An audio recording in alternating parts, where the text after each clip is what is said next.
वहाँ से गाड़ी केलक, ओने से खटिया पर के लाद के डिलीवरी के लेलक बच्चा के ले। नमस्कार, आप देख रहे हैं आई लव बिहार और इस वक्त हम खालिसपुर के गंधर्वपुर पंचायत में है, जो कि जैसे हम यहाँ आए वैसे लग रहा है कि हमको गाड़ी जो है 1 किलोमीटर पीछे लगाना पड़ रहा है। आप गाड़ी मतलब समझ रहे हैं, ये रास्ता जो जो भी ऐसा है जो चलने जोगर नहीं है रास्ता। तो इन लोग का आप देख रहे हैं, ये लोग बच्चे सब का चेहरा दिख रहा होगा आपको कि यहाँ पे कुछ अच्छा अगर विकास होता तो बच्चे सब का चेहरा ऐसा नहीं होता। सही बात है ना बुआ? तो ऐसा लग रहा है कि ये पाकिस्तान के बस्ती में हम घुस गए हैं और पता नहीं चला है कहाँ क्या नहीं है। ना यहाँ कोई लोकेशन शो करता है। और ये लोग का जो है नल जल का जो दिक्कत है, आप लोग को पता है कि नल जल का जो दिक्कत चल रहा है, बुनियादी सुविधा जो होता है वो कहीं से अच्छा नहीं चल रहा है। तो ये लोग भी हैं, इनसे जाने का प्रयास करेंगे और ये लोग भी समाज सेवी, इनसे भी जाने का प्रयास, डॉक्टर साहब है उनसे भी जाने का प्रयास करेंगे जो इस तरह की समस्या से क्या निदान हो, कैसे क्या निदान हो, क्या दिक्कत आती है यहाँ पर। बहुत दिक्कत है, कुछ नहीं है। फिर भी बताइए ना क्या क्या दिक्कत है, बताइए क्या दिक्कत है। न नलका है न घर। ना नलका है ना रोड है। आप समझ रहे हैं, वीडियो में हम पहले ही बोले हैं कि यहाँ पे जो विकास, अगर बुनियादी विकास होता तो यहाँ पे दिख जाता। सुने होंगे कि ना नलका है ना रोड है। क्यों नहीं है से बताइए, क्यों नहीं है नलका रोड, क्यों नहीं है? आप लोग बोले नहीं है?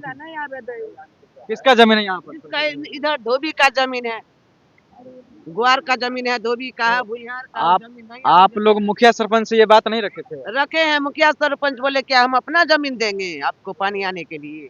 देखिए ये लोग मुखिया सरपंच से गुहार लगाए थे, जो कि वो बोले कि हम अपना जमीन थोड़ी दे देंगे, आप लोगों को जैसे रहना है रहिए। समझ क्या क्या इसका मामला क्या है, ये बताइए तो। जैसा इन लोगों ने जो समस्याएं अभी रखी है, ये खालिसपुर पंचायत है, किशनपुर यूसुफ पंचायत का ये खालिसपुर के बगल में ये गंधरोपुर गांव गंधरोपुर गांव है। और आपको बता दें कि ये रेगुनी विलेज है। इस गांव का एक अलग ही कोड है, सब कुछ है। लेकिन ऐसा लग रहा है कि आज़ादी के 70 वर्षों के बाद, 70 से भी ज़्यादा हो गया है हमारे, क्योंकि देश के जो चीफ हैं वो हमेशा बोलते रहते हैं कि 70 साल 70 साल। आज़ादी के 70 साल बीत जाने के बाद भी आज भी ये लोग बुनियादी जो सुविधाएं होती है, सड़क, शिक्षा, स्वास्थ्य और नल जल की जो व्यवस्थाएं होती हैं, ये सारी व्यवस्थाओं से, ये सारी जो सुविधाएं हैं, इनसे कोसों दूर हैं, बिल्कुल वंचित है ये सब चीज से। वंचित है। अभी एक यहाँ आप दिखाना चाहेंगे, एक पोल लगी हुई है, बिजली की सुविधा है। लोगों से मालूम हुआ और लोगों से पता चला कि बिजली की सुविधा है। इधर एक चापाकल देखेंगे, यहाँ बगल में दिखाएंगे। आप वीडियो कैमरा मोबाइल थोड़ा घुमा दीजिएगा उधर घुमा दीजिए। एक आपको चापाकल दिखेगा।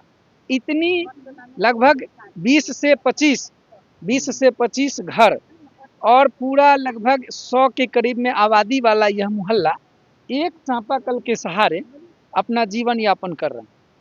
2016 के बाद से बिहार सरकार की, हाँ बाद में बोल ले, बिहार सरकार की सबसे महत्वाकांक्षी योजना नल जल आज तक इस मोहल्ले में नहीं पहुंचा।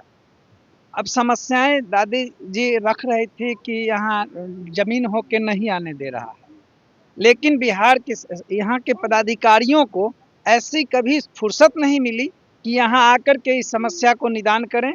कौन सी बड़ी बात है, जमीन के जिनकी जमीन है उनसे बातचीत करके भी तो इस समस्या को निदान किया जा सकता है, लेकिन आज तक नहीं पहुंची।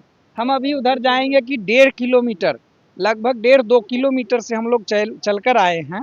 एक पड़िया रास्ता है, मुझे भी आना पड़ा, पैदल चल के आना पड़ा। हाँ, आपको भी, आप भी दिखे होंगे। इधर से आएंगे तो भी इधर से आएंगे, चारों तरफ 1.5-2 किलोमीटर की रेंज में ये घिरा हुआ मोहल्ला है।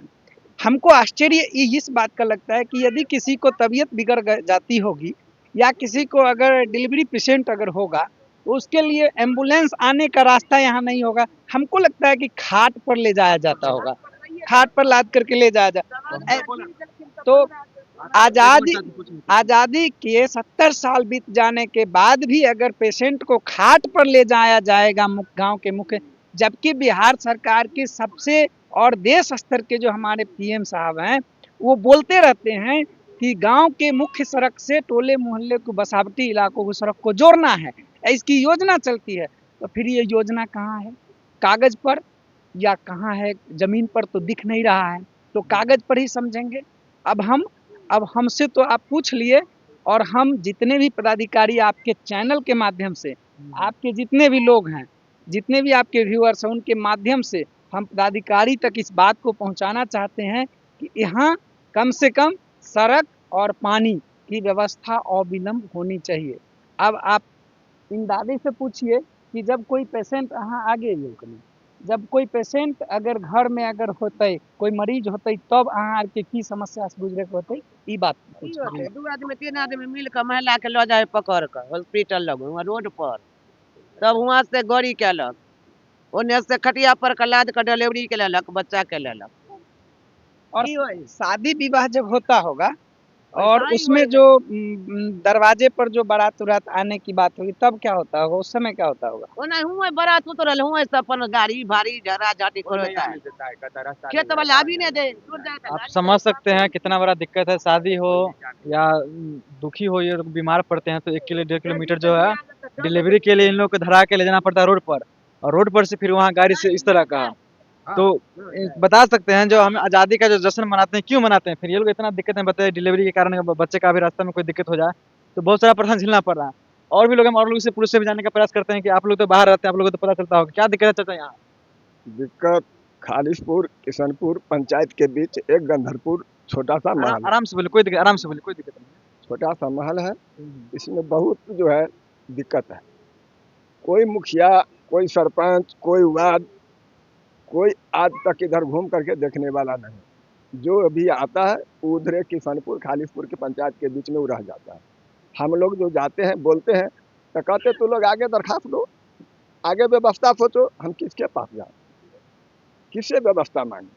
आखिर हमारा मुखिया सरपंच हमारी आवाज को नहीं सुनेंगे, हमारी जनता का आवाज नहीं सुनेंगे, उसमें वोट देके क्यों जिताएंगे? साफ बात है क्या सर, साफ बात है, हम लोग वोट हम क्यों देंगे फिर? देखिए उदय भाई, इन लोगों से जितने भी लोग हैं, ये जितने भी बच्चे दिख रहे हैं, अगर ये लोग आज अगर अपने यूनिटी को, अपनी एकता को नहीं दिखाएंगे तो कल ये जितने बच्चे हैं ये हम लोगों से, आप लोगों से सवाल करेंगे कि आप झूठ मूठ का आप आज़ादी का जश्न मनाते हैं, झूठ मूठ का आप तिरंगा झंडा फहराते हैं, और हम लोग आज भी जो है सांस लेने का नहीं, एक तरह से समझिए तो नाक बंद है, सही बात है। सांस बंद है इस मोहल्ले का। और आज तक इन लोगों को सड़क सुरक्षा, सड़क क्या, पानी तक नहीं पहुंच पाया। कितना साल, 10 साल होने को है, 10 साल बीत गए, लेकिन आज तक पानी नहीं पहुंचा पाई सरकार के यहाँ के पदाधिकारी लोग। तो उनसे हम क्या सवाल कर सकते हैं, उनसे हम क्या बोल सकते हैं? आज आपसे और इनसे हम लोग यही आग्रह करेंगे कि आपसी जो मनमुटाव है उसको दूर करके आप लोग, ये जो सबकी समस्या है, हमारी भी समस्या है, आपके मोहल्ले में हम कैसे आएंगे? आपके मोहल्ले में आने के लिए तो हमारे पास सड़क ही नहीं है, हम कैसे आएंगे? फिर आप लोग इस समस्या के प्रति जागरूक होइए और सब लोग एक होइए, हम यही कहेंगे। और हमने बीपीआरओ साहब से बात किया है, यहाँ के जो अभी पंचायती राज पदाधिकारी हैं, प्रखंड पंचायती राज पदाधिकारी, उनसे कल हमारी फ़ोन पर बात हुई थी। उन्होंने कहा कि हम पंचायत सचिव को कहवा करके सर्वे करवाते हैं और फिर रिपोर्ट बना करके भेजेंगे, यहाँ पानी की व्यवस्था होगी। उन्होंने आश्वासन दिया, आश्वस्त किया है। हम फिर अभी इसके बाद यहाँ के मुखिया जी से मिलेंगे और यहाँ के पंचायत समिति होंगे या पंचायत सचिव जो होंगे उनसे भी मिलेंगे और इस समस्या को हम लोग रखेंगे। सही बात है। हमारा एक समाज, हमारा एक गांव ऐसा भी है जिसको पानी का दिक्कत है, चलने का दिक्कत, रास्ता का दिक्कत, समझ सकते हैं। हमारे साथ एक डॉक्टर साहब भी जुड़े हुए हैं जो कि अक्सर इस एरिया में इलाज करने के लिए आते हैं। एक मिनट, इलाज करने के लिए आते हैं और डॉक्टर साहब से पूछते हैं जो अगर आते भी हैं तो किस तरह आना पड़ता है और किस तरह इलाज करके यहाँ से जाना पड़ता है, बताइए डॉक्टर साहब।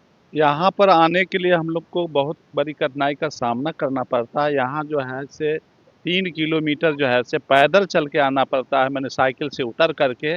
ना कोई सड़क है, ना कोई रास्ता है, और उसके बाद जो है रात में तो दम तोड़ देता पेशेंट। आते आते आने के क्रम में ही मतलब ऐसा पेशेंट रहा तो दम तोड़ दिया।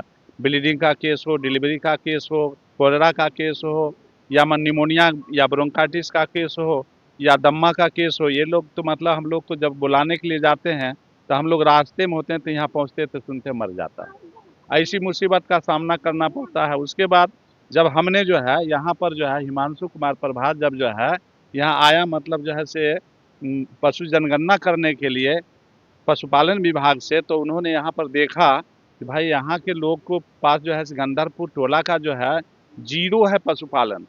तो जब यहाँ पर हमने जीरो सुना तो सोचा कैसा टोला है जहाँ पर जीरो है। तो यहाँ पर इसको हमने जब सर्वे करने के लिए पहुँचे तो उसके क्रम में पाया कि यहाँ के लोग के पास जो है पशुपालन कुछ है, बकरी पालन है, लेकिन इसको जीरो किया है। इसी क्रम में हमने जो है भाई संजीव, इनकलाबी भाई संजीव को आमंत्रित किया और इसके बारे में आप बताया कि ऐसी बात है जो हमारे देश में आज़ादी के इतने साल हो गए और अभी तक यहाँ पर जो है बुनियादी सुविधा जल जो जीवन के लिए अमृत इसे कहा गया है वो उपलब्ध नहीं है, जबकि हमारी सरकार हर टोहल्ले मोहल्ले में माने वार्ड लेवल पर जो है जल पहुंचाने का पहला काम है, जो पानी पहले पियो उसके बाद न भोजन।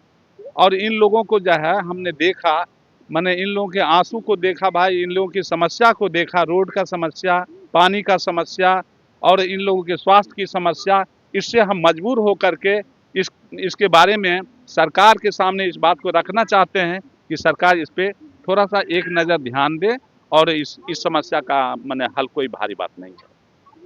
सही बात है। बहुत सारा बात आप सुने, जो बात है सो सब रियलिटी है। बच्चे सबका, इनका चाची सबका चेहरा देख सकते हैं, जो पानी का जो है बहुत ही दिक्कत इन लोग को हो रहा है। आज के ज़माने में भी इनको चापाकल चलाना पड़ता है, 1 से 2 चापाकल है, इनसे सबका यही से इनका गुजारा होता है। बाकी आप वीडियो जिस प्लेटफॉर्म पर देख रहे हैं उस वीडियो पे शेयर कीजिए और बाकी इस वीडियो को शेयर कीजिए ताकि जो अधिकारी के पास वीडियो पहुँचे ताकि इसका जल्द से जल्द निदान हो ना सर।